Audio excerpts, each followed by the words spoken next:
Obsession is probably the most common theme around business owners, and a lot of the times it's frowned upon. I could proudly say I am truly obsessed with my business, and I love it. It provides a lot for myself and my family, and it gives me purpose. I really enjoy it. But it's really healthy to have boundaries, don't get me wrong. I think a lot of that is just understanding yourself, understanding your tells. If you constantly feel burnout, if you constantly feel just like a spotlight effect, you might have to turn off your phone for, at 5 o'clock every single day for a few weeks until you start feeling normal or assess or whatever it might be. But I don't think there's a one size fits all for this work-life balance thing that most people talk about, because I don't know that every single person's day is identical. This week's Millennial Master is Tyler Dunagin, founder and CEO of Turnserv. He grew up watching his dad build a business from scratch and followed in his footsteps. But Tyler burned out flipping houses, found himself in therapy, then rebuilt his career from the ground up. Today, he's running a platform of multi-million service brands, among the fastest growing in America, all while handing out equity to his top people and turning bathtubs into patents. In this episode, we talk about how to actually let go and delegate as a founder, why giving managers equity changes everything, and the reality of work-life integration as a founder and parent. Millennial Masters is brought to you by Jolt, fast, reliable web hosting built for founders. Whether you're launching a WordPress site or scaling an app, Jolt gives your project a rock-solid home, starting from just £3.95 a month. You'll get 99.99% uptime, support in under 30 seconds, and flexible payment options, including Bitcoin and Amex, so you can rack up those points while you build. Get your first 3 months free at jolt.co.uk. Smart hosting for people building what's next. Tyler, welcome to Millennial Masters. How are you today? Daniel, thank you for having me. I am wonderful. I'm excited to be here and talk to you today. I'm delighted to have you on, which is why I'm going to jump straight into my first question, because I know you call yourself a relentless entrepreneur, even though your team give you stick for it, from what I understand. So the question is, where did this drive come from, and how do you keep sharp after all the growth that you're going to tell me about? Yeah, I think inherently I am just competitive by nature, and that started off just younger version of me in sports all year round. My father was an entrepreneur. I just watched him do his thing. And I think that had an impression on me as well. But I just always want to be up to something, and it's just naturally wired with who I am. Really sit still too well, and I just constantly want to work on something new. And so if somebody tells me that, this is the only way to do something, I just naturally kind of want to challenge that norm a little bit and see what else is out there. And for me, it just started off being competitive as a, younger kid. And then eventually that grew to admiring my father in the space. And then, the stakes just got higher, and I just kept on, going down this path of entrepreneurship. And that drive is just kind of inherently intertwined with who I am. So your father is an entrepreneur, and that inspired you since you were a child. Tell me how it was growing up in an entrepreneurial family. What inspired you, and what did your dad do? What was the business? So I watched my dad get up every day, 5 a.m., do his thing. I heard the phone ring all day long at home. These were landline days. And I just remember watching him come back home. Some days it was 8 o'clock at night, and I was so excited to see him. And I just wanted to know, where were you at today? What were you doing? So my father owned a building company when I was growing up, and it would be picture remodeling and other renovations and whatnot. And one story that always stuck out to me, and I was really proud to tell my friends about it, was he remodeled Jim Tomey's house. And Jim Tomey is he was a player. He's a Hall of Fame player today for the Cleveland Guardians, previously the Cleveland Indians. And I just remember him telling me that story, and I just thought it was so cool that my dad was at Jim Tomey's house. And I told all my friends, and that just stuck out to me. So, early on, just a lot of pride, and just watching him do what he does every single day. It wasn't anything super flashy. It wasn't a SaaS company or anything like that at all. It was a remodeling and installation business, and I just thought he was the coolest person in the world, and that just left an impression on. But then the remodeling kind of like got you into where your origin story as an entrepreneur begins with flipping houses. But that kind of burnt you out. What's the story behind that? Yeah, so I segued into doing single family real estate. I started off doing handyman services, and my Hmm. friends will laugh at that because they'll tell you I'm not all that handy. But I figured things out, and Handy enough. handy enough. Well said. Well said. And I got into the space just doing small jobs, built my way up. I did some work for some real estate investors, and I went from doing just a handful of small odd jobs to doing full house flips and renovations to becoming a Hmm. single family investor myself. And I kind of had this pinnacle set up where everyone said if you can co-invest in deals and you do all the work and get paid for the work and you still get some of the upside, you win.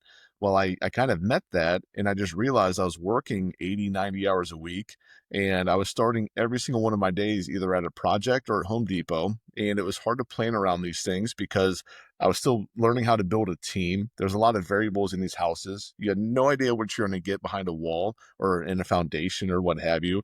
And so I was constantly on my toes and I was constantly active, and I was getting very tired.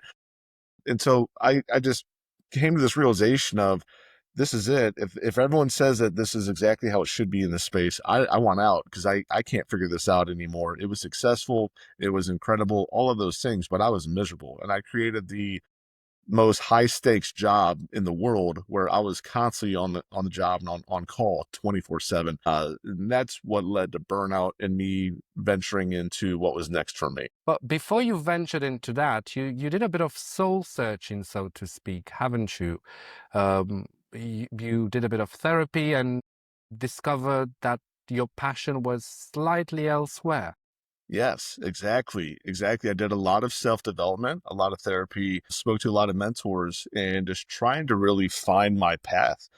At that time in my life, I was early to mid 20s. That's probably a tough age for most people. Just, you realize that you have to do something with your life and trying to figure out what that is. You constantly feel behind. There's a million options for you. So there's a lot of indecisiveness and indecision. And it's that game of feeling behind, but also feel like you have so many things to do. You kind of spin your wheels, and that's where I found myself at that time.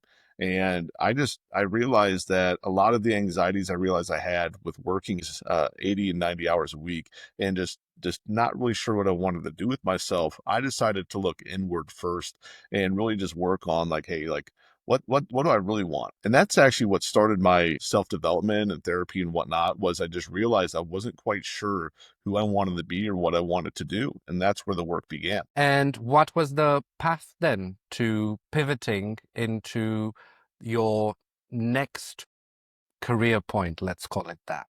So when I was doing the single family, which is just one house, the common houses you see, I was flipping those, and I realized that so real estate was always said to create the most wealth, and that was a stable industry to get involved in, and that's why I got in initially. When I started to realize that I was sluggish, I didn't want to do this anymore. I was looking for an exit door. I decided to reach out to random people in the larger industry in housing, and that's multifamily. And just by Hmm. chance, I realized how nice people were in the industry because people took me under their wing and they would give me conversations and mentor me and you name it. And people that I could never repay or give any value to, so to say.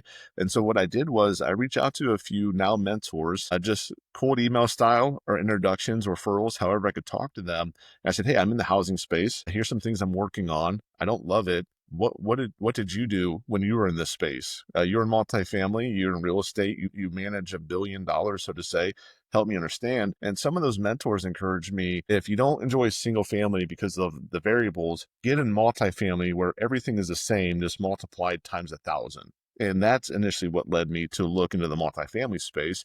The only downfall Hmm. was I wasn't sure what it was. I didn't know anything about it. And so I was encouraged to get involved, and I did. And I found my way into that space via consulting. And that's where I started to learn my way around a little bit. So it was at that point you founded Turnserv, which is your current company, which was about 2018, right? So yeah, loosely. So I got full-fledged involved in multifamily, and that's where I started off just focusing on leasing and marketing operations and everything else. I worked hard. I was, when you come from working 90 hours a week to only working 45 or 50, it feels like a vacation. And I think that showed in my energy levels because I was just ecstatic to be there and learn and do. And I eventually learned every facet of multifamily. Well, I came in to consult with a property management company, and what had actually happened was the owner of the assets I managed, which I managed around $250 million worth of real estate. The owner approached me and said, "Hey, unfortunately, I'm going to fire the property management company," and that's who I was consulting with. And I thought that was the end of the road. And I said, "Hey, thank you for everything. I appreciate it. This has been great." And he says, "No, I think you misunderstood me. I want you to fire them and build me my own management company." And I said, "Oh, got it." So we went from third party managed to owner managed. And that's when I built the systems from the ground up. I literally formed this guy's LLC and just helped him from legal to accounting to maintenance and leasing, you name it. There wasn't a facet of property management I didn't touch. That's what taught me CRMs and property management software. That's what taught me seasonality trends and goals and budgets and you name it. And when I was in that world, I was managing 2,000 apartments roughly. Okay. You realize how essential scale is and volume and speed and all of those things. And if you don't have systems built, you're in trouble. Well, I did everything very well in that space, but the thing I constantly came back to was I could never find enough vendors or suppliers to help us at scale. And this was such a problem where I eventually said to that owner, I said, "Hey, I'm flipping houses on the side. I have a small crew. Are you okay if I bring them over to help out here a little bit?" And he said, "I don't care at all. Just price match for me and let's not make it weird, but do your thing." And I said, "You got it. Let's go." And so I essentially took my construction crews, modified them a little bit. And I said, "Hey guys, we're painting apartments. We're doing flooring in apartments. We're cleaning these. Here you go." They loved it because they go from all these variables in single family down to a big rectangle that's painted the same color with the same floor covering over and over and over again. They're empty. There's no homeowners half the time to deal with, so to say. And the crews loved it. And so I realized that I was able to build these crews at scale. And at first, it was to solve problems that I was having in the space. But then I realized how viable of a company it could be and how huge of a need there was in the space because I was having friends in the industry call me and say, "Hey, you're still renovating your own apartments. You're still flipping these and all and whatnot." I said, "Yeah." They said, "Who are you using?" Again, I said, "Well, it's actually my own crews." And they kept on asking me, "Can you come over and help us out?" And I was like, "Well, it's not really built for that, but I could try." And so we did a couple units that way for a few friends, and everything was going really well. And that's when I just realized, like, hey, I'm kind of getting the entrepreneur itch again to jump back in and do something. It's not quite the path I envisioned, but it's still around real estate, and I'm still using my strengths, and I'm having a great time. I'm going to dive in and do it. And so I essentially left corporate America in 2017, 2018, Uh-huh. and I started full-fledged into my own company at that same time. So I left corporate America, comfortable job, into just entrepreneurship again, and hoping that this turnover company worked. And I launched Turnserv in February of 2018, and that was the start of it. And now Turnserv isn't just one business. There's a whole platform of brands under it. So how do you decide what to launch and what's the secret of scaling what are now multiple $1 million plus companies at once? Yeah, so Turnserv was launched, and that became our platform company. And Hmm. we launched small companies underneath of it, such as apartmentpainters.com, apartmentflooring.com, liquid liner bathtub refinishing. And the reason why we stumbled into these things was because we were already in the space. We were already providing services, and clients were asking us, "Hey, can you guys help us here? Can you help us here?" And we looked at it. If you notice, everything that we do, it's the largest ticket items inside of an apartment turn. The reason for that is obviously because these have to be viable enough to grow a big business, so to say. And so for us, everything that we have done, everything that we have launched has always started within arm's reach. We're not industry hopping, so to say. We're not all of a sudden installing solar, not today at least. And, we're just trying to do these things that make sense for us. We're already in the apartments. And if we can do a great job and make a big impact and our clients want it, that's what we end up doing. And so we actually know a lot of the vendors in the space. We know the entire chain of a turnover from specialty vendors to supply to common vendors. And so we have a really good arsenal in front of us where we could pick at and say, hey, let's swing at this and try to do this. And that's what we've done over the past few years. It's wonderful because we already have a massive client base that we have great relationships with that will let us trial and error these things because they trust us and they know that we'll fix anything that we might mess up at first. We give them some credits for their other services that we're already there doing. And, it's a win-win situation. That's kind of how we stumble into these things. And somebody mentioned to me that it reminds them of a strategy called the Edge Strategy. And that is a book. I forget who it's by, but Edge Strategy. And I read it after somebody told me that. And it is exactly what we do today. Starting businesses within arm's reach that literally like compound off of one another. That way you're not plopping down in a new ocean trying to learn how to swim. It's right in front of you already. And that's what has led us to success and scale. It's kind of crazy to talk about, but I always try to give my teams props for this. Last year, we were one of America's fastest growing companies. We were the Inc. 5000. We were the top 500. We were the second fastest growing in our state. And that comes back down to our systems, our clients, our team. And it just speaks to how big this opportunity is in this industry and how far you can go because there's not a lot of people doing it quite yet. And one of the things you've developed during Turnserv is you patented a bathtub product after you saw dodgy results on a job site. What's the story behind Liquid Liner, which is also behind you now? That's true. It's kind of a incredibly surprising story. I don't have a chemistry background. I never thought that I would get into patenting something. I'll tell you the story of how we landed on Liquid Liner. So first, Mm-hmm. Liquid Liner is a bathtub and tile refinishing product.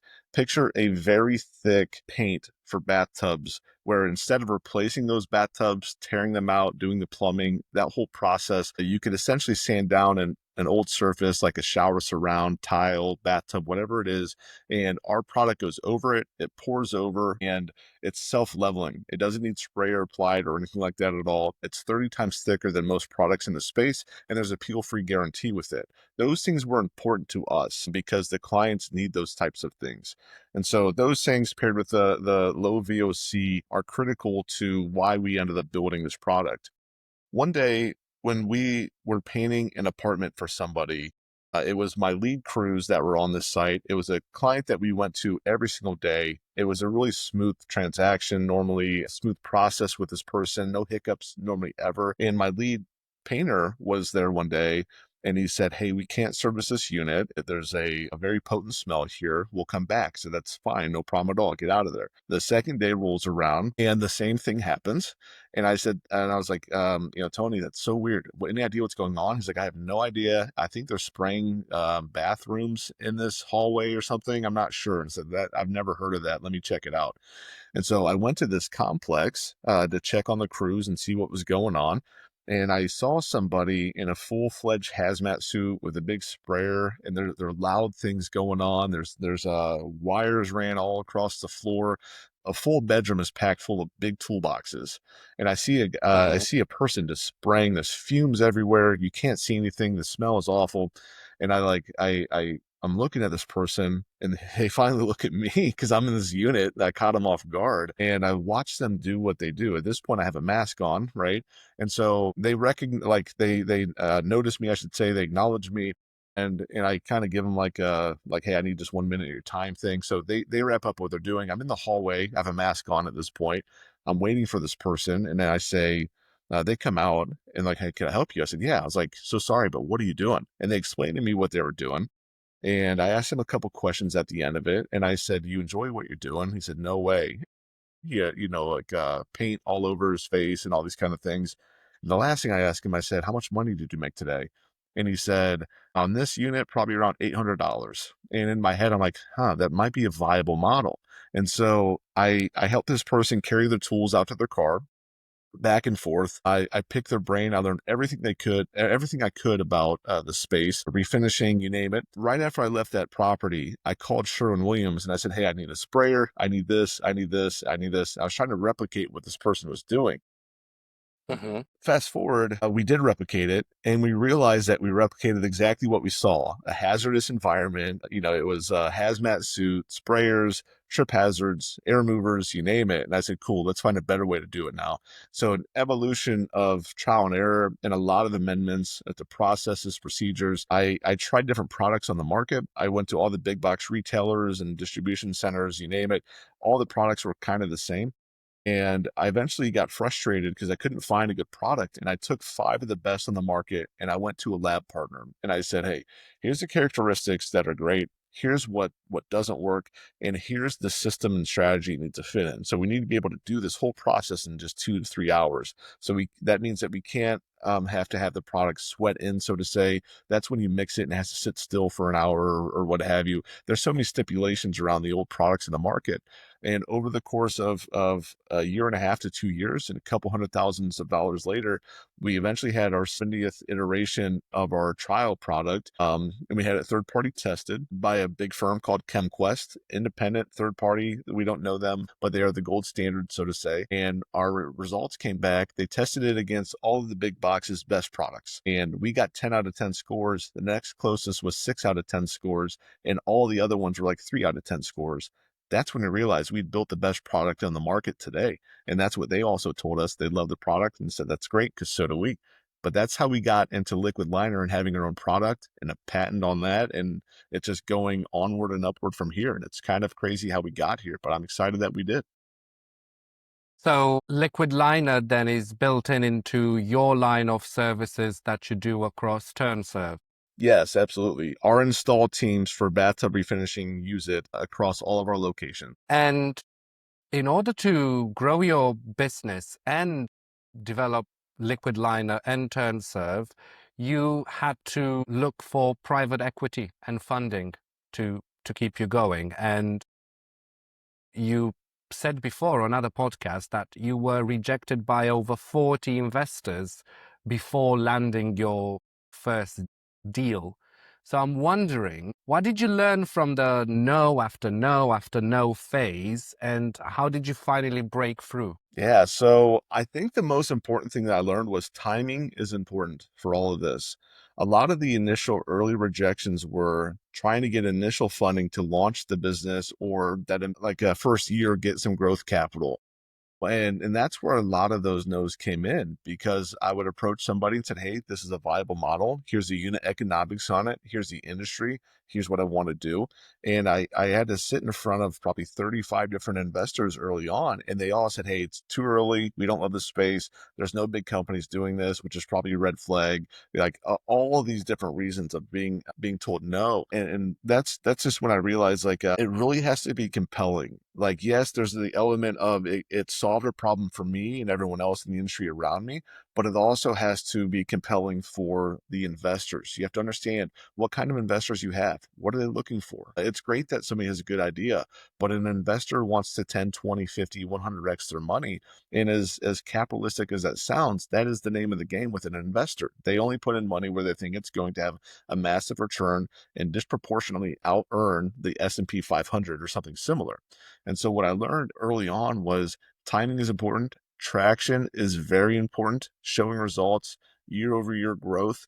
Unless you're getting venture funding, it is very difficult to get any sort of funding at all for something around tech enabled services. Anything that's not software is a tough buy for a younger company to get investors for. So timing is probably the most important thing I learned around investments, but also tailoring and knowing who I was talking to, who I was pitching, what are they looking for? So at first, the first handful of meetings, actually the first 20, if I'm being honest with you, I was asking, like, I had the frame of mind, this is everything about me. Look at me. Like, here's what I'm doing. So exciting. Like, you name it. It was all focused on me. I did very little questioning around what they want, what they do, what they look for. Because, young entrepreneur, you're excited, like, look at what I built. It's so polished, it's flashy, like, let's go. But you really have to reframe and think from their perspective and start answering questions for them. If you could answer questions that their CFO might have, for example, like, hey, what's next year look like? Is the industry growing? What's their growth rate? All of those things that you think like, oh, that's a lot of numbers. I don't want to think about those things. You really have to change places with the person that you're asking to get money out of and understand that they also have check boxes that they need to check and feel confident in. I started flipping that, and I actually paused trying to raise money for a good probably 2 years between that initial Hmm. batch and that secondary batch of people that I was trying to raise from. By the time the second batch came around, I wasn't really looking to get money right then and there. I got introduced to somebody, and right away, I just knew that this person, this group was the right group for us. And it was just one of those things to where right place, right time, right industry, right phase, you name it. There's a lot of overarching compelling synergies, and we just knew it was a match. So it took 35 plus trial and errors before I got to that point. And also bootstrapping to a certain extent to show traction and a lot of time in order to do so. Absolutely. I was the first technician for the first full year of the company. And I leave corporate Hmm. America making a nice salary, 6 figure plus, all those things, to pulling out all of my savings and my 401k against advice of my advisor and all of these things. And I started Turn in the first year. I think I paid myself right around $25,000 the entire year. And so you can imagine the lifestyle change and living off of savings, but also the time commitment. When you are the manager, the technician, the billing person, the scheduling, the customer service rep, the sales rep, all of those things, you really learn this deep, intricate need of an organization. And so for me, that was one of the larger realizations is just noticing you do everything. And so yeah, I jumped over and all of the companies I run today, they always start off, I am guinea pig one. I am technician one. I am the person that tests everything. I want to make sure that I feel comfortable doing it before I ask somebody else to do it. And also that allows you to time yourself, learn basic KPIs, baseline metrics. Hey, how long should this take? What variables might pop up? Like, how's this feel doing it for the first 2 months? Is production going to go down? And all you do is measure against yourself. And eventually you have very baseline realistic goals and KPIs, and you learn finances and all these other kind of things along the way. And so I every single company I start still to this day, I am the first person that tries to take a swing at it and make sure that I want to do it. So, how do you move from you wearing all the hats and doing everything to hiring people and splitting those roles between them and then delegating that work? Because I know that is one of the hardest things for founders to do in a way is to let go. Yes, you said it well. It's tough because I have a career slash executive coach slash personal coach today, and Mhm. Roto says it well. Entrepreneurship is a game of constant evolution and growth. And we'll use an American analogy really quick. So on a football field, you go from being the all-star player on both sides of the game to being the coach to eventually being in the owner's box.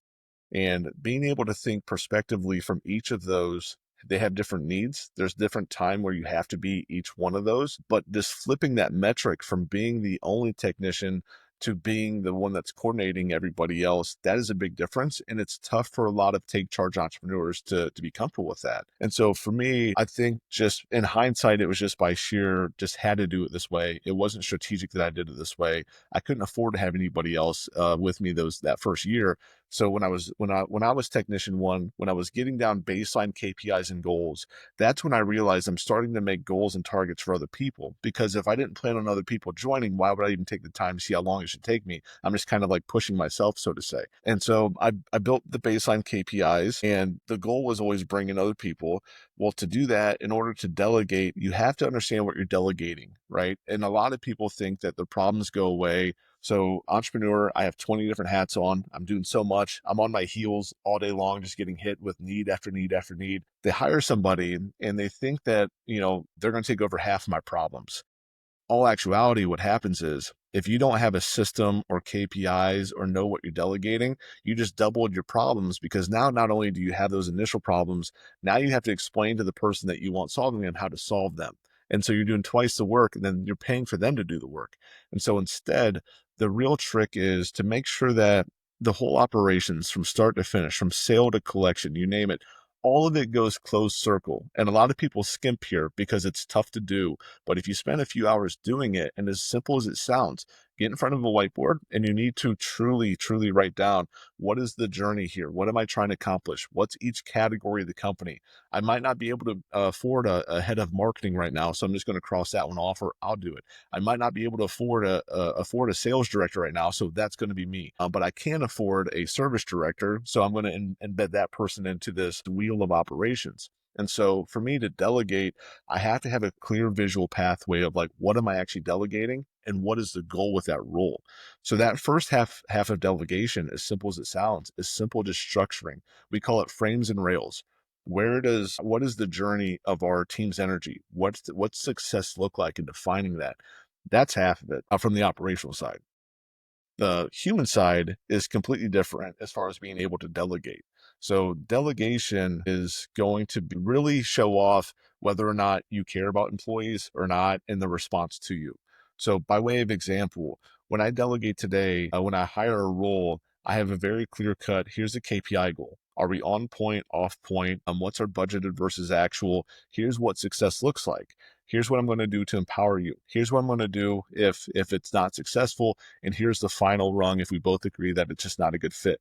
Managing expectations up front is more important than talking about how you're going to celebrate the wins together. And a lot of people shy away from that simply because it doesn't feel great. But when you manage things up front, it really sets expectations for everybody. It creates alignment and clarity, and also just aligning interests so that theirs matches yours, so you could delegate to these other team members and also make it feel like they are winning because they are. By way of example, today in my companies, all of my managers have equity in my companies. And so when we talk about Uh-huh. things and we run open books, it's very easy for me to get excited and not feel like I have to hide it, because when we talk about, hey guys, look how much we've grown. Hey guys, we might sell one company in the future. I say that proudly because the rest of the team is like, oh, that's super exciting. Like, let's talk about it because they benefit too. So making sure that you have the right processes, the right people, but also the right upside and incentive is just as important as anything else. Because if you're lacking any of those, you're going to get mediocre results and you're going to be the busiest business owner ever to exist, because you're going to be trying to ride a bike with one wheel. It's going to be very difficult. So you did the job yourself, wearing all the hats in order to learn what needs to be done, how much time it takes you to do each process, etc. So how do you find and select the right people? Because that's the next step before you actually decide to hire somebody, give them equity, and we'll talk about that one in a second as well. What's what are your learnings now for hiring the right people? Because I'm sure, like everybody, you would have had some hits and some misses along the way. A lot of misses early on, and that's more so indicative of me not managing things up front and me not setting up everybody for success. But also there's just some situations you can anticipate and you just get surprised all the time. So by way of example, early on, I mentioned that you need to manage things up front, right? Here's the clear expectations. When you bring on somebody, because I've had a lot of misses, at first you just want somebody to show up. You're so excited that somebody showed up to work for you. You just can't believe it. And so right away, it's this cool feeling. You're like, oh my gosh, I have somebody else here to help me. Let's go. And then you might start letting that compromise, like, oh, they took a 3 hour lunch today. That's okay. Then it turns into like, oh, they didn't show up for 4 days in a row without notice. That's okay. And eventually you kind of like that polish wears off and you just realize, hey, I really need to be goal focused with people. Like, we really need to be, here's what we need to do today, manage those things up front. But also, I think the big thing that I learned going from hiring right, hiring wrong, I've hired from Fortune 500 companies and have been right. I've hired from Fortune 500 companies and been wrong. It always comes down to the culture side of things and understanding the company's purpose and understanding our core values and defending those with the team and embracing those. That is what has led to winning. And if it's simply just money, like, hey guys, we want to make $5 million this year. 5 million is great, don't get me wrong, but it's very quick and it's going to be very short-sighted. If you talk about the impact that the team makes and you measure your results based around your purpose. Today, we hire and fire based around our core values and our purpose. If somebody isn't defending that or if they're jeopardizing it and the entire team is sitting here and we're all rallying, except there's one person trying to compromise this, if that person isn't receptive to change, they're gone. And I think that's probably the biggest thing that I've learned over the past 5 years or so was just understanding it's always deeper than the thing that you're doing. And it's always about the impact and the feeling at the end of the day. And if you measure those things and you create goals around those things, everybody, no matter what category the company they're in, from finance to sales to operations, it doesn't matter. Everybody can recognize a common theme and a purpose. And if you parade that and defend it and embrace it, that's where the team wins. That's where you win as a hiring manager. So, is there a particular question in interviews, especially when you hire managers, which I'm assuming you still do personally, that you ask that in a way tells you everything you need to know about that person's mindset? So yes and no. For a while there, I would have a couple Easter egg questions and like, oh, if they answer this wrong, I got them. And then I realized that I was probably a little bit biased when I was asking some of these things, and it kind of evolved. I really, when I connect with somebody, the first thing I look for in somebody is this intrinsic motivation. I don't want somebody to come in and they just, like, ah, yeah, I wanted to come today. They're not super excited. I'm not saying somebody has to be doing backflips, but if there's a lack of morale right away with somebody and I'm talking to them for an hour and it's still there, if their energy isn't up to speed with probably close to being on par with everybody else, then it's probably not going to go far. It's just not going to be a great fit. So it's not necessarily just one or two questions. It's just a common theme. What's their energy like? Are they positive? Are they saying awful things about a previous employer? A lot of the times they don't need to have the best answer. They just need to have authentic answers. And if the best thing somebody can say is, hey, I can do 3 out of 5 things very well. You mentioned you want 5. Here's the 3 I'm really good at, but I'm willing to learn these 2. That's a really good sign. That is a green flag. If somebody comes in and they're perfect, they had no faults, and it's a sales pitch. It's like, okay, hey, like it doesn't need to be that way. Like we could just converse. That's always a red flag. But unfortunately, a lot of people prepare for these things and they have the perfect answers all the time. They have all these things ready to go. And every now and then that comes across as being not authentic, so to say. It's great to be prepared. It is wonderful to be hey, here's how I'm going to answer this style of question. Those things are wonderful, but not for this in the sake of losing that authenticity as a person and as a human. You don't want to sound scripted. So, not really one question I asked today that would like, oh, that's the answer I wanted to hear. Let's go. Instead, it's kind of like I look for a few outs. Again, the biggest one is just complaining about others right away. That one's going to go and show itself time and time again. So that's probably a hard out for me. But if I ask somebody why they want to work here and they say, oh, you guys make a big impact for people. I learned about, I heard about your purpose or whatever it is. I'd love to do that too. That's it all day long. Like I'm probably going to have a bias because I'm going to hire you on the spot. So that's probably a bad thing. But those are the big things I look for when I'm talking to somebody. The last thing I'll say about that is this. I always ask them what they want. If they had a magic button to hit and it was their career, fast forward, and they were able to get somewhere, I always ask them, what does that thing do? What's that pathway look like? The reason why I ask is, and it's okay if they don't know the answer. It's okay if they don't know the final version of their life. Like, hey, when I'm 40 years from now, I want to be on the tail end of this or whatever it might be. It doesn't matter. But I always ask because of alignment. If someone says, I want to be here for 6 months, I want to go work for Google for 12 months, I want to be here. One, I don't want anybody short term. It doesn't mean that we have to have somebody like full lifespan, so to say. But I do want to, if I invest time and energy into somebody, I want to make sure that they're going to view this as at least a couple notches on their resume, so to say. So that's the first thing. And second thing is I want to make sure that we could actually give them what they're looking for. If somebody wants to be, I'll make this up. If somebody wants to be a software coder and Mm-hmm. they're applying for us, they say, hey, you're tech enabled services. I would love to work with you. And I say, what's your goal? Oh, I want to be the lead developer of software for this, and this. It's probably not a great fit because we're not inherently a software company. And so that's where I just want to check for alignment to make sure that this person could reach their own goals and not realize 6 months in or 12 months in reason that all of a sudden, like, oh, I'm never going to be a lead software developer here. Here's why. So I just try to get ahead of things, to be honest. And speaking of motivation, Tyler, you said that all your managers have equity. How does that change the energy, accountability, and overall motivation in your experience at Turnserv? I think it was probably the single largest game changer that we ever instilled for operations, from culture and morale to support and just eagerness. And it's tough to put a metric on it. I'm sure I could sit here and say, hey, morale went up, and I could do some math like, hey, it's 18%. I'm just making that up. It would probably be closer to 80%, to be honest with you. I think the biggest thing is just flip places with that for a second. And if you are an employee and all of a sudden you sit down and the employer says, hey, by the way, you're also going to have equity in this thing, and we're going to be partners in one regard, and you're going to have some upside in this long term, short term, whatever else it is, you get very excited. It's very cool to hear that. And I think the biggest thing is just aligning interest. It doesn't mean that every day is going to be perfect for somebody. It doesn't mean that every single thing that we have to work on is the most fun thing. Sometimes we have to build, sometimes we have to clean up and all those kind of things. That's part of the job. But it's a lot easier doing that when you feel like somebody else is taking care of you and cares enough about you to give you upside in an organization. All of your efforts, they don't just expire when you clock out for the day. They're compounding and long term. And so you feel like you're constantly building towards a future for yourself that you all normally ever hear about in software or SaaS or something like that, to where, oh, I have options, I have this, I have that. That's fantastic. But for us, we're really trying to make sure that people in the service space have options to do the same exact thing.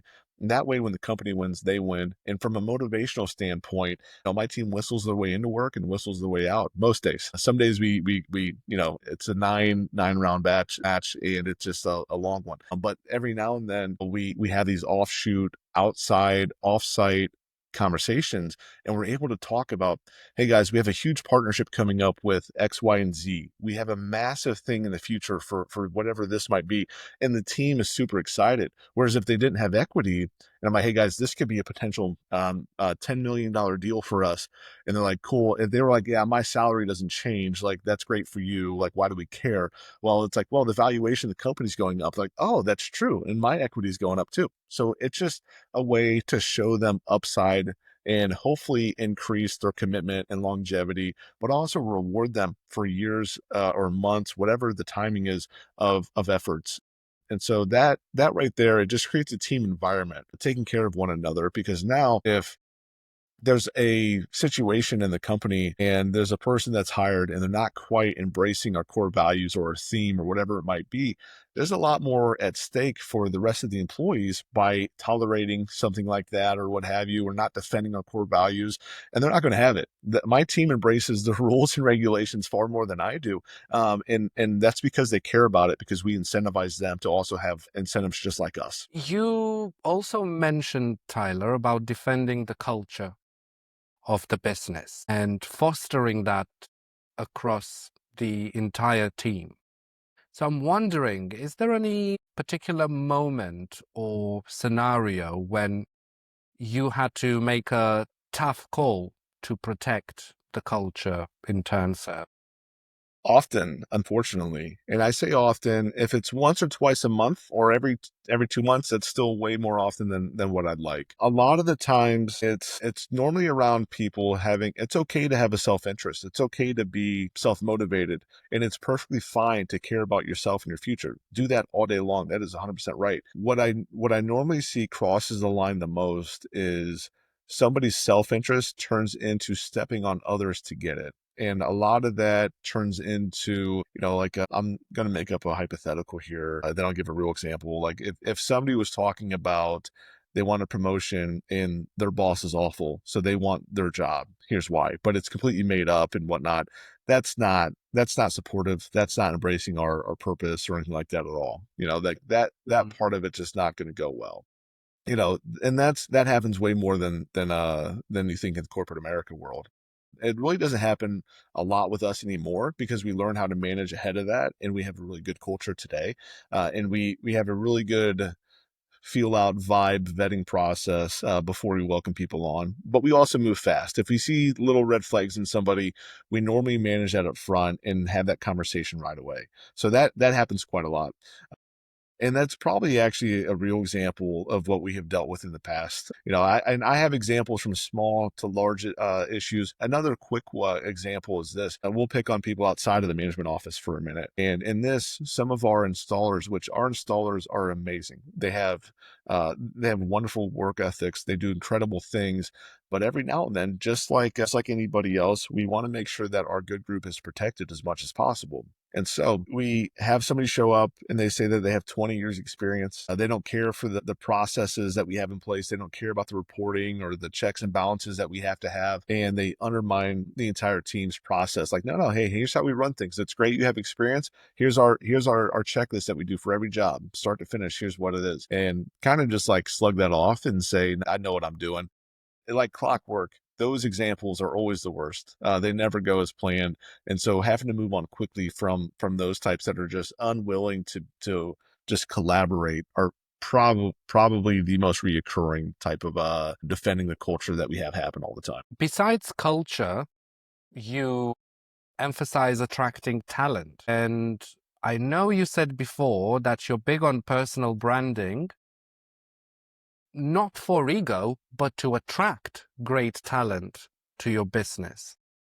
So a lot of the founders I've spoken to build, especially in the initial stages, their personal brand. So I'm wondering whether you're at the stage now where you can have an idea on the ROI of building your founder brand and any advice about how others should think about it. Got it. So I can't put an ROI on it right now, and maybe I will be able to eventually, but I can answer it emotionally at least, and just from a feeling in the gut, so to say. I started doing a lot of promo to talk about my team, a lot of personal branding so that there's validation. Somebody researches me. Hopefully it makes it easier for my team to get in somewhere, or like, oh no, we're familiar with Tyler, or hopefully somebody sees me and right away they're like, oh, we either want their services or like, hey, I would love to work for Tyler or with one of his companies, whatever it might be. My main goal starting off was recruiting, to be honest with you. I wanted to attract like-minded people. I wasn't out like doing like promos for like, today you come work for me and here's what I do for you. Instead, I just wanted to be authentic. And like on this podcast, no transcript, nothing like that at all. Just trying to be authentic and talk about what we're doing. And my goal was to just find people that wanted to be a part of something like us, that like what we were doing. And that's how it kind of started. Now, the personal branding side, once we did our private equity deal last year, media kind of went crazy. And I have never been flooded with inquiries like that before, ever. When you have a private equity partner like we have in colleague companies and what they have done, I mean, Matt and his team have been phenomenal. They own massive companies. They invest in 50 plus other companies, real estate. Matt owns part of the Cleveland Guardians. The guy's a big deal and he's done wonderful things for the community. We are associated and attached to that. And was right away, all of the media it was incredible to see it in real time. And that's when I started watching Matt and what he does. He never talks about his ultra successes. Instead, he talks about how he's doing things, why he's doing it that way. I'm watching what he's doing in real time. And there's a part of that that also inspires me to, hey, it's okay to talk about things I'm proud about. It's okay to talk about my team. It's okay to talk about charities I'm interested in and just putting myself out there to be authentic. And so I really started to do a lot of personal branding and getting out there and doing podcasts and everything else towards like the timing of that deal, because that's when I realized the importance of it. And this sheer, somebody can recognize you or there's validation for the brand or what have you. Last zinger I'll give you about that is this, and I'm still getting used to it. I don't know if I endorse this or not. I'm still feeling this out. I have to talk to the team about it. I get stopped a lot and people ask me if I'm the bathtub guy. And I say, and I asked them, I said, possibly, what are you referring to? And they said, oh, your product, the liquid liner stuff. You're the bathtub guy. And I say, yes, I am. So that has happened to me probably 6 or 7 times in the past 6 months. And just people that I've never met before referring to me as a bathtub guy when I never thought I'd be a bathtub guy, to be honest, Daniel. That's still taking some getting used to. But that's in a way, a validation of all the promotion and personal branding that you've been working on for months and years before that. Absolutely, percent. It's marinating, it's coming around, and I'm seeing it more and more. Outside of your work life, a lot of people talk about work life separation, but I get a feeling, Tyler, that you're more about work life integration. And that I know that's a dilemma many founders and business builders have. They, in a way, identify with their business, it becomes their lifestyle. So I'm wondering from your perspective, what's life actually like for you as a founder and also as a dad of three, if I'm correct? You're correct. Yes, big on work-life integration. Family of three boys at home. It's at times.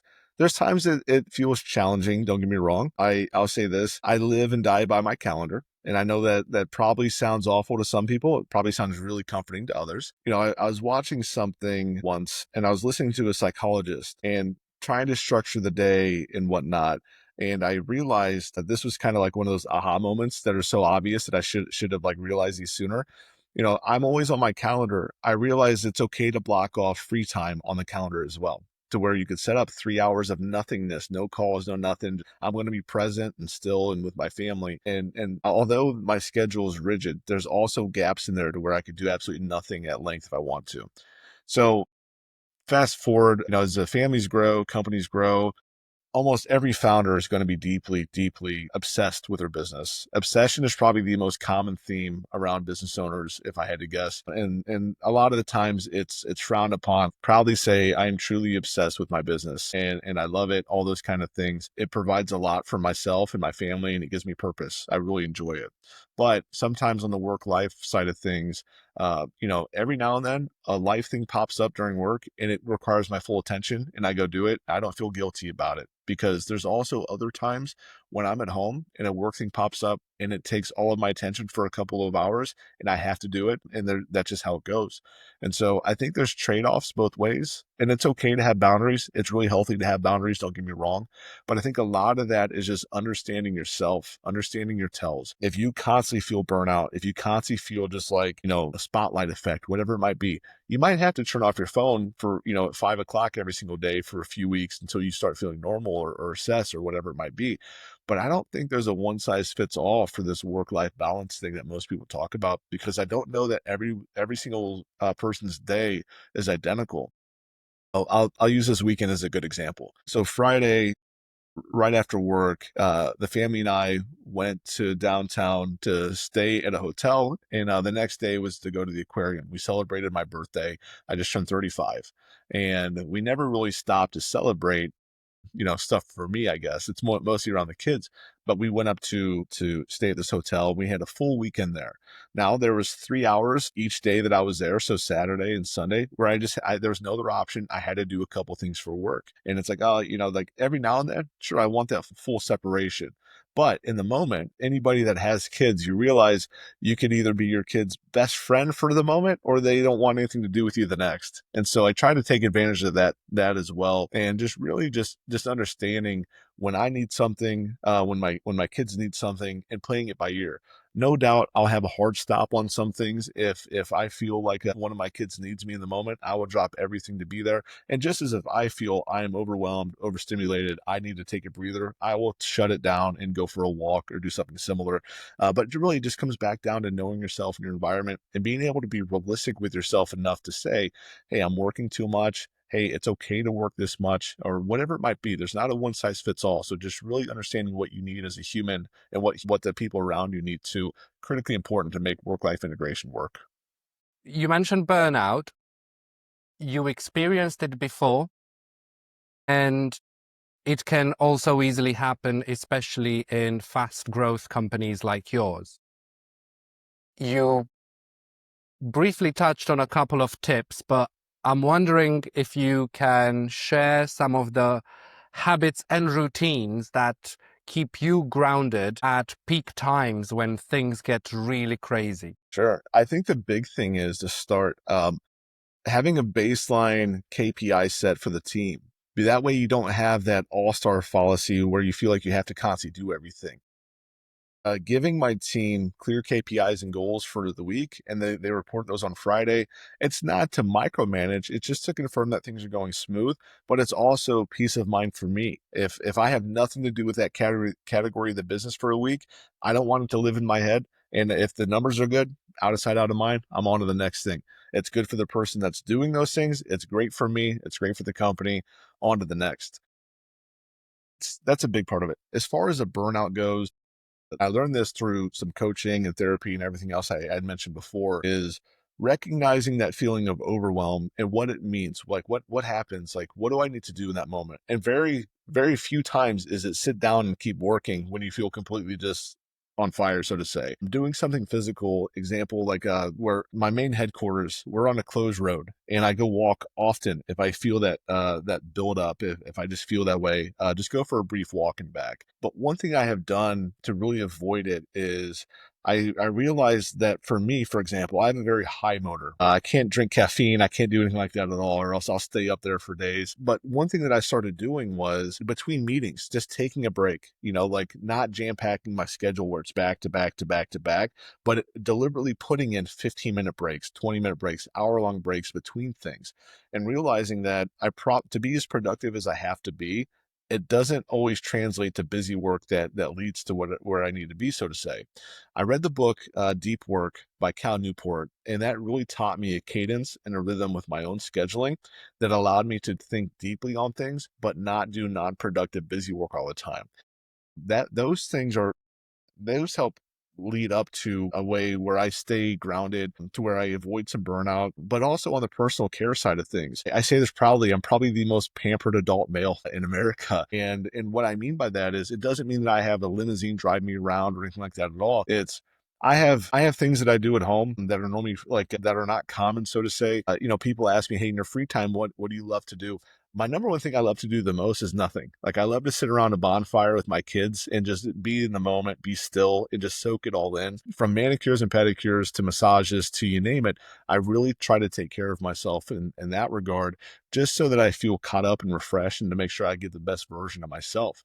But also, lastly, if I feel like the team that I have around me is capable and they are, and if I feel like they're incentivized to win if I win and they are, it's really good peace of mind for me at the end of the day. If I felt like I was completely extracting every ounce of soul out of my team and they weren't benefiting and whatnot, I wouldn't be able to turn it off at night. My mind would be racing all the time. But that's why I also built it the way I did. That way I could sleep good at night. I feel confident having a support team around me, high productive team at that. And so on the work side, that's one way to do it. The home life, just knowing your tells, knowing when to kind of unplug. And for me, hot shower with the light off, with the blue light on, that's the way to go, man. That really just gets the stress all the way gone. The pampering part, I haven't heard it so far from other millennial masters, but I'm sure we all have our little pampering sessions one way or another. But I'm wondering, Tyler, in a fast growth company like yours, and I'm sure you still have high ambitions, how far would you have to go to feel content that you've made it? That's a really good question. Admittedly, there's probably no finish line. I'll speak for me. I really think that I just love doing, I love building, I love the thought of crafting an idea into reality. That part for me is fun. I don't know what else I would do outside of that. I tell people this all the time, and I mean it. I would do this for free just because I love what I do. Now, I do have some big goals, and I'll try to realistically answer your question as best as I can on this. It's going to be a little bit biased in the moment, but I'll take a swing at it. I think so. One crazy big goal that I had when I started this company was like, how crazy would it be if we could IPO a service company? And so IPO meaning initial public offering, go public, like have a public stock out of a service company. And I always told myself like that would be crazy. And in my head, I'm like, we should do that one day. And so I think it'd be very fascinating and very fun to have a company that goes public that started off not too long ago, so to say, and being able to get on Acorns or whatever platform that people use across the world and see your stock on there. That would be so fun for me. So something like that would be would be pretty fun. Outside of that, like I talk about what's next because I do this thing called Three Horizons. Like, what do I want to do today? What's tomorrow? What's the future? In the future, I still find myself working. Like, even after an exit, whatever it is, I'm still doing it. And after like Turnserv, my companies today, I want to get heavily involved in private equity because I want to work on more businesses and I want to do more and make more of an impact. So I don't know that I'd ever be able to hang it up, but I definitely have some like flashy, like this would be really cool to do or achieve. And a lot of that's just around making a big impact and having a big team, to be honest. Something that I also like to ask my Millennial Masters interviews, Tyler, which still stays in the self-reflection space. 7 years in now, after starting your own business or your second business, what would you say are the biggest sacrifices you had to make to be where you are today? I think on that for a second, because there's definitely been a few. I think, especially at first, I think the biggest sacrifice that I had to make was staying incredibly disciplined to a schedule.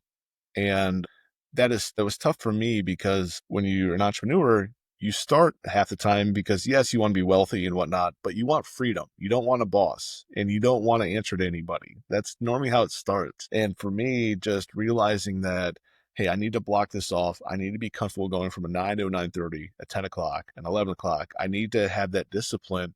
And I think one of the biggest compromises was I learned that being disciplined creates way more freedom than the art of just doing nothing for a little while, so to say. And so Hmm. I think that was probably the biggest trade off, I would probably call it, when I first started, and biggest realization that I ever had. There's that. And then there's the obvious ones too.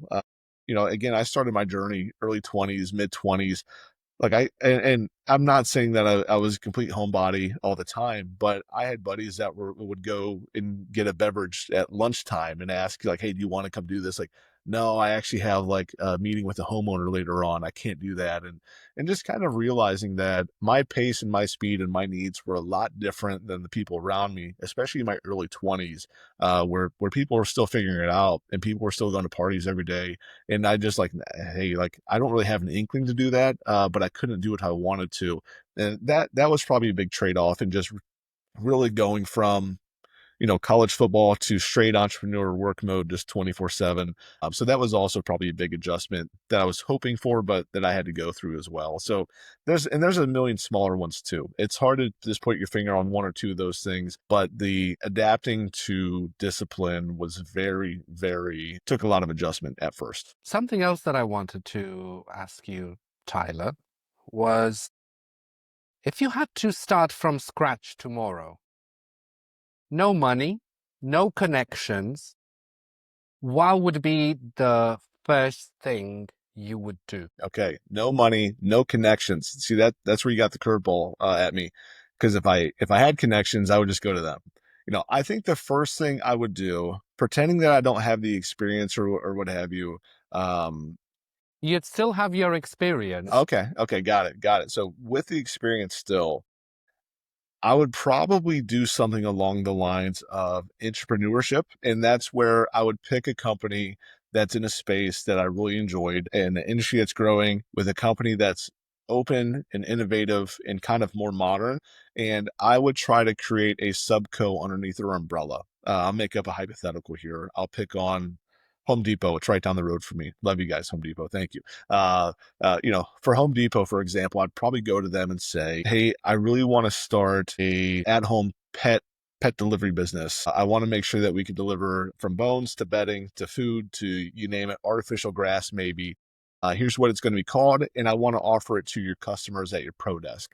I would probably do something using somebody else's infrastructure, size, and customer base, because if you don't have resources or anything like that at all, so to say, if I'm starting from scratch, if I don't have millions of dollars to invest or whatever it might be, you're going to have to get creative and innovative. So I would probably do something underneath somebody else's umbrella and see where it went to from there. Is probably so entrepreneurship is probably the quick answer. I could come up with a few others too, depending on the day, but I'd probably start there. But wouldn't there be a danger that the rug can get pulled from under you at any time when you work on somebody else's platform in a way. Absolutely, and that's well said. I would probably try to deal around that, and here's how I would do it.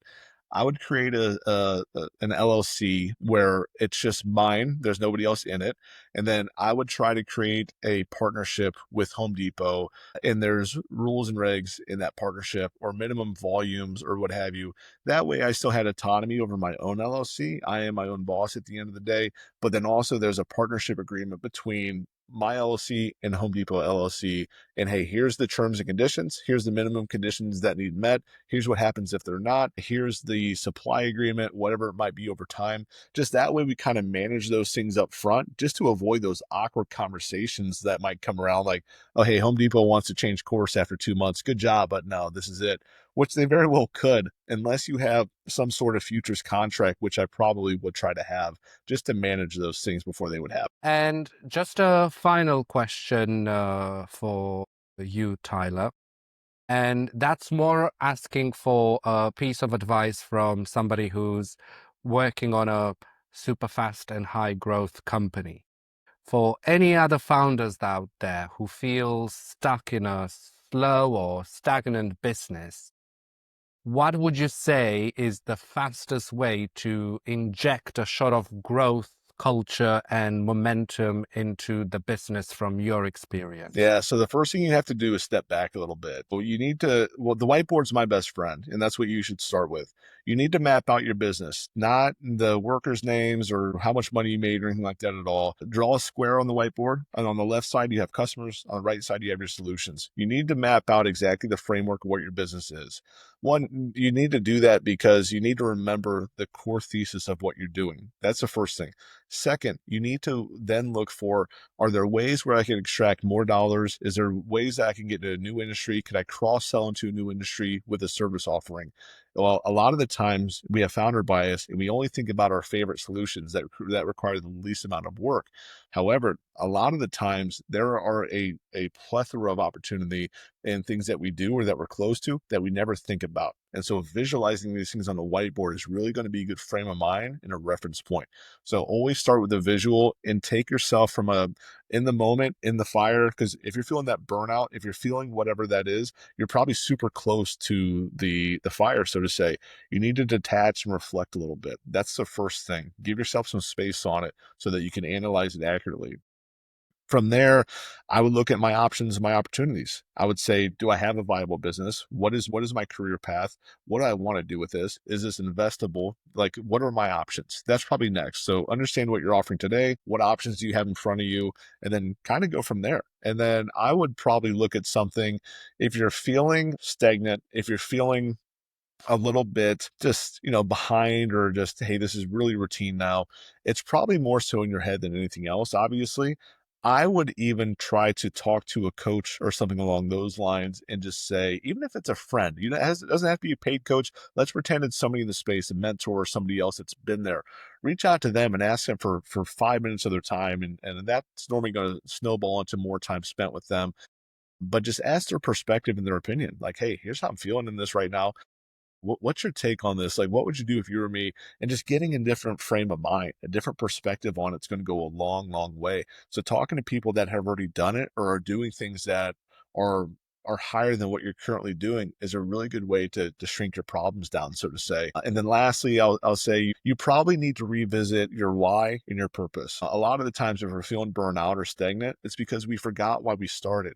And it's never the first thing we think of. It's never, oh, I want to create a lot of money. That's fine. That's fair. I hope you make $1 billion. But unless you know why you're doing what you're doing, you're going to get burnt out. And normally when we lose focus of that, if we forget about the impact that we make, if we forget about the purpose, if we forget about where we started from, that's where it is a slow decay. So just really reminding yourself of, hey, this is why I'm passionate. This is what I do every single day. Here's the people I'm trying to impact. That'll keep you going. And it's okay if that changes. If your purpose tends to modify or change over time, that is wonderful. But at least start by reflecting on it and see if you kind of strayed or misaligned on that. And a lot of the times it just creates space, reflection, and realignment in order to understand what options you have in front of you, or just talk to a smart person that you trust and see what their take is on it. That's a great parting thought. So Thank you so much, Tyler, for sharing your journey and your lessons learned so far at Turnserv and beyond. And I can't wait to see what you're going to do next. Thank you so much, Daniel. It's been fun. Thanks for tuning in all the way to the end of this episode. If you enjoyed it, please share it with someone you think would get value from it. And don't forget to subscribe on YouTube, Spotify, or Apple Podcasts so you never miss an episode. For the best way to stay in the loop, head to millennialmasters.net. That's where you'll get all the latest features and new episodes straight to your inbox every week. Catch you next week.